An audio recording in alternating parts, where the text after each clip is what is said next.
Good afternoon, everyone. Thanks for tuning in. My name is Michael Palmer. I'm the Vice President of Sales for Allen and Heath USA. And we're here today at Sweetwater, and we're really proud to announce the new GLD. GLD is Allen Heath's new foray into the digital mixing console market. We've been manufacturing a product called iLife for the last 5 years now. And essentially what we've done is we've taken that iLife concept of easy to use, ergonomic design, Cat5 connection for all of our audio, and put it down into a scaled down package to get it down into that smaller church and house of worship, school market type thing. So the product starts with a unit called the GLD-80. The GLD-80 is an 80 fader digital control surface, houses a 48 input by 24 output DSP processor inside of the unit. All of the channels have got full functioning as far as processing on board. So each one of your input channel houses one of our GL series high quality preamps. It has a variable high pass filter, a gate, a parametric EQ, and a compressor on all 48 of your inputs. We also did full processing on all the outputs, again similar to our iLive. The output side of the unit has a parametric EQ, a compressor, a 1/3 octave graphic EQ. There is no other product out on the market right now that is offering the functionality of having both a simple connection of Cat5, eliminating all of the copper multi-core going from your front of house down to your stage rack, and a fully interactive touchscreen. We actually took a full color touchscreen based on very similar to iLive, and we gave it drag and drop capabilities. A lot of users out there, you guys are all used to using things like iPads and iPhones, so it gave a lot of familiarity with the system. But going over the system, I've basically laid this out so I can do what we call split banks. We can have outputs accessible at the same time of our inputs.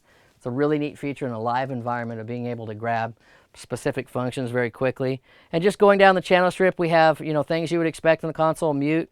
We have a select function. When I select this, it brings the channel strip up here in the front part of the desk. We have a processing window. This shows all of the functions going on that particular channel. In this case, it's a tambourine channel, of which I'd labeled on one of our colored, what we call scribble strips. What those scribble strips allow you to do is not only can you color code the channels to whatever group that you've assigned those channels to, but you can also write on the name of the channel. It eliminates all that sticky, messy board tape that you've got all over the desk. So going through the channel strip, we have our preamp assignment page with a high-pass filter.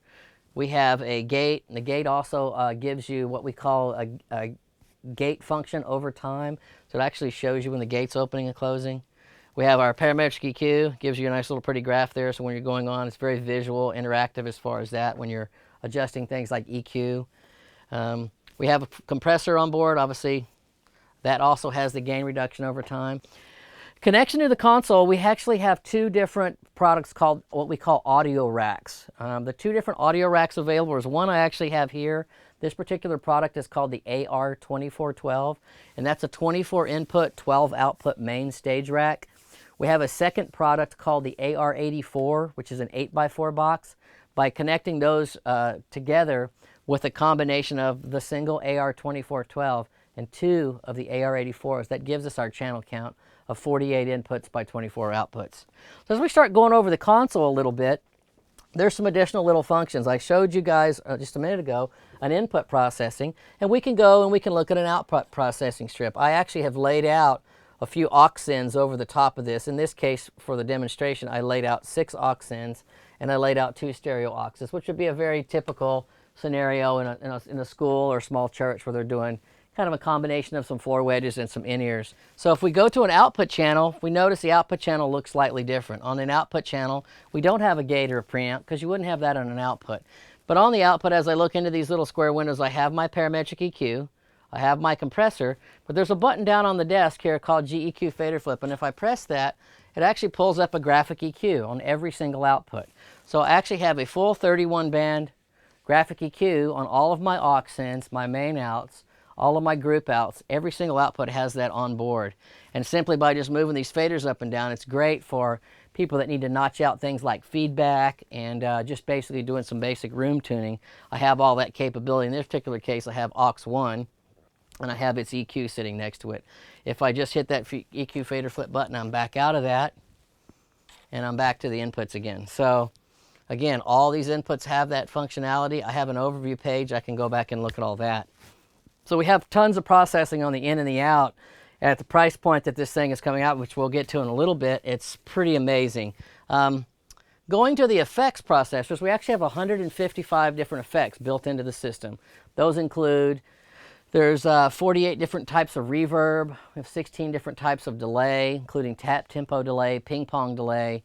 There is chorus, there's flange, there are subharmonic processors inside that you can actually insert into things like a kick drum channel or a bass channel if it just doesn't quite have the bottom end that you're looking for. So we have some dynamic bass effects like that. To get to those, you push the effects button, and you can see I've loaded a bunch here as I go through these. These are all, again, fully editable. I can hit this, touch on any of these functions. In the case of a chorus, if I touch on that knob, I now move this knob here. All of the little switches and buttons all work on them. They work just like an analog system. So you have all that built in that does not eat any of your effects processing. So one of the unique things of the fact that the processing that we put on this using the latest quad-core technology makes the system very fast and gives us the capability of being able to run all that DSP at one time. Going down the channel strip, or the master processing window, I have my meters page. This gives you an overview of all your meters. I have my effects. I have a very simple and intuitive I/O routing page, and what this allows me to do is touch on an output. I have a drop-down menu. What do I want that output to be? And I do that by simply touching on the picture of the XLR, or the icon of the XLR. There are no complicated routing matrices to try to figure out where things are being routed, looking at grid lines or dots on a screen. I'm actually physically say I want that output to be an aux in output. I touch on it. I go through the drop-down menu. I make it an aux out and hit apply. Very simple and intuitive to get around on. The system will store 250 snapshots, and basically what it has is a scene recall. So if you have a mix that you really like, you can store it. You can go back and edit, change, and go through multiple revisions of that and always go back to your original mix. It's a nice little way of being able to recall certain scenes for different songs or playback, or in the case if you were doing like some kind of a big pageant where you had a whole bunch of set changes, you could actually store this thing to do all that. As I was saying, that we're utilizing things similar to the way an iPad works, because that's how people like to work these days, is we did that when we laid the desk out. This particular desk, all of these, where you see these faders and these colored screens, are actually soft patch channels. They don't necessarily have to be laid out the way I have it laid out. That might just be the way you like it. So this allows you to customize it by simply dragging and dropping what you want in these particular channel strips. I'll do a quick demonstration here. If we go here and I'm looking at bank 2, which this is bank 2, I'm looking at auxes 1 through 6 and then stereo aux 1 and 2. I might not want those. I can drag them off the surface, and as you guys see, as I swipe my hand, they're removed off the console. There's now nothing there right now. So I might say, well, I want something a little different. I want to have aux 2 down there, and I might want to have stereo matrix over in the corner over there, and I'm actually dragging, and I can take these and populate them all over the desk wherever I want. I can also take and select an entire block of these. If I choose this block select button, I can hit the beginning of the channel that I want, the last channel that I want, and drag the entire, and it populates them all on the desk. So it's very simple to operate. I'm actually integrating this system. As you saw earlier, we have some multi-track audio going through that. I have a single Cat 5 connected to my MacBook Pro, and I happen to be running Pro Tools 9. We have a card in there called a Dante card. It's essentially a network interface card that sends out digital information via Cat 5 to your laptop. It includes a software program called Dante Virtual Soundcard. When you put this card in the back and you plug it into your PC or your Mac computer, when you plug it into a PC, it actually shows up as an ASIO driver. When you plug it into a Mac computer, it shows up as a Mac Core driver. Pro Tools 9 and 10 supports Dante Virtual Soundcard as a playback engine. So all I've done is I've selected my Dante Virtual Soundcard as my playback engine.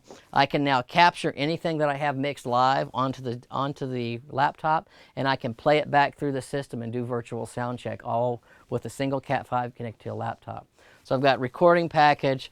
I have a very simple to operate control surface, all connected with Cat 5 to a couple of different I/O boxes. Of course, we have the great sound quality that Allen Heath is known for. We've been doing this for 42 years. Well, thanks for watching, and if you guys have any more questions, please be sure to contact your Sweetwater sales engineer for further details. Thank you.